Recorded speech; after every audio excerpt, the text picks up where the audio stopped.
Yo, before we start today's video, I want to hear your thoughts down below. What do you guys think of this NBA season so far? Who do you guys think are the biggest surprises in this NBA season so far? Obviously, Miles Bridges, the Golden State Warriors, the Chicago Bulls, the New York Knicks, the Washington Wizards are all a bunch of teams and players that we could talk about. And I want to hear those beautiful thoughts down below. Like and subscribe to help the channel. Let's get right into today's video and talk about the biggest NBA surprises so far this NBA season after, I guess you could say, the first month. With the NBA season being, like 10 days old, and I think it's a great time to start talking about those NBA surprises. And obviously, can we talk about my man Miles Bridges? Okay, this man hit the rocket ship. I know everyone was talking about to the moon with the GameStop stocks, and this is Miles Bridges to the moon. If you want to be the leading scorer for the Charlotte Hornets, and it's insane, he's averaging almost 51% from the field, 38% from three, while grabbing almost 8 rebounds, dishing out 3 assists, getting almost 2 steals with a block a game, and averaging 25 a game. Okay, his least scoring output this season was the opener on the 20th against the Pacers, where he dropped 13. Okay, since then he has been on a tear. This guy is a guy that people, I don't think, were ready to be just going off like this. Okay, and his PER, if you're one of those people who care for that, it's 24.19, which is 19th best in the entire NBA.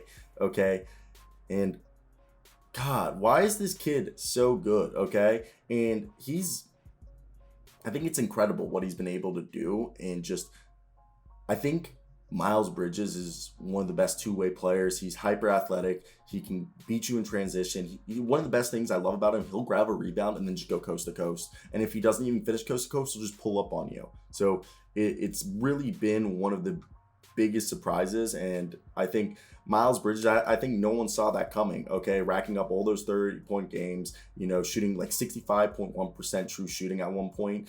And like, this came after he signed that extension. Looks like a bargain.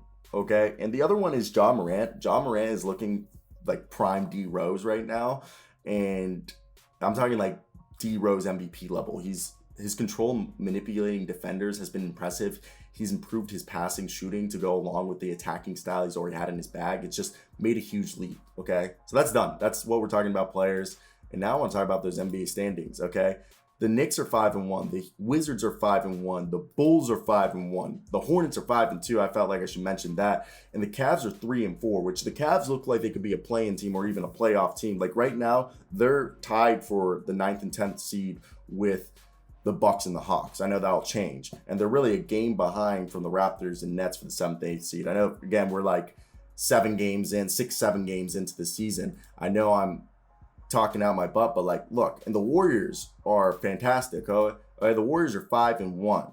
Okay, and that loss was an overtime loss, and this is their renaissance. Okay, and we thought it was gonna be coming in January when Klay Thompson comes back, but Steph Curry could not wait. Okay, he's putting up MVP numbers, averaging like 30 points, 8 rebounds, and like over 6 assists a game, while Jordan Poole and Damion Lee are looking like, Jordan Poole's looking amazing. Damian Lee's their 6th man. Jordan Poole, I assume, maybe Klay Thompson will just come off the bench. Jordan Poole's been awesome at that 2-guard spot, and Andre Iguodala is still doing Iguodala things. So this looks very sustainable. They're going to be a top 3 seed in the Western Conference. Now, the Knicks, it's not exactly surprising that the Knicks would be winning like this, because they did great last year, and they had the additions from this offseason, which made them already kind of favored in the development of their players, such as RJ Barrett and Obi Toppin, was to be expected. So being 5-1 right now, being one of the best teams, in the best team in the Eastern Conference, arguably, it's awesome. And I no longer expect this team to be like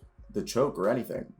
Now, the spending spree from the Chicago Bulls made all the headlines last year.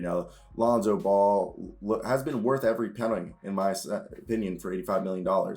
Zach LaVine has looked like an efficient all-star, and DeMar DeRozan keeps putting up numbers, and their defense has been top 5. I said my biggest question for them was their defense, and they've been playing it, okay? Really good. And there's a myriad of signs that this is a fast start, okay? And they rank 30th in three-point rate and 30th in percentage of opposing shots allowed at a rim. So, like, their defense is really good for how not good their three-point shooting is. And I think this is the chemistry, or not the chemistry, this is what is needed to be a championship winning team in the NBA right now.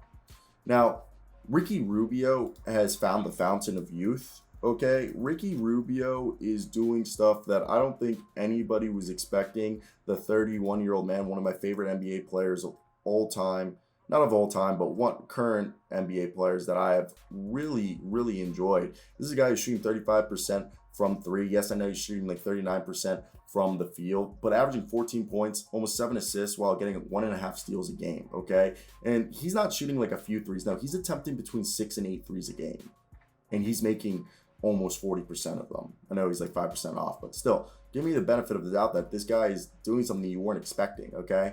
So there it is. I think those are like what I think has been the most surprising. Golden State Warriors are a playoff team. New York Knicks are dangerous. Chicago Bulls defense is real. The Cleveland Cavaliers are a playoff team. Like, look, they may have an ill-fitting roster where they're running Jared Allen, Evan Mobley, and Lowry Markkanen on the floor. But Ricky Rubio hit up Cortez because he's sipping from the fountain of youth. Jared Allen looks like a defensive player of the year. Evan Mobley right now is my rookie of the year pick, though. I know Scotty Barnes is saying,